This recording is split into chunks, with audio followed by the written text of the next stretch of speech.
Today's forum was hosted by the Duluth News Tribune and the Duluth Chamber of Commerce at the Garden and Canal Park. There were 3 forums on the docket this morning, including the race for State House Seat 8A.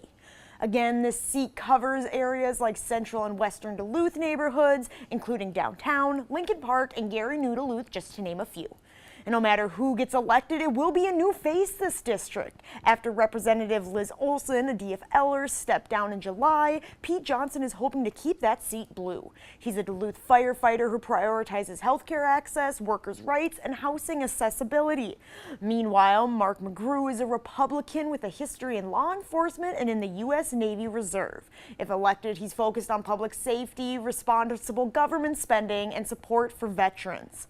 During today's forum, spending on education was a big issue. Both candidates agreed that money in education is important. They just have different views on how it should be done.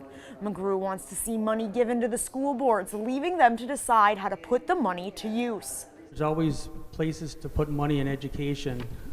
There was definitely a historic amount of money that was put into it last year, or last session. So I think that we need to look at the overall budget. Meanwhile, Johnson says he doesn't believe this task should be solely put on the school districts. He wants to work with the state to start conversation about how money can be best used in education. Investments, they are truly having the intended impacts that they're supposed to have.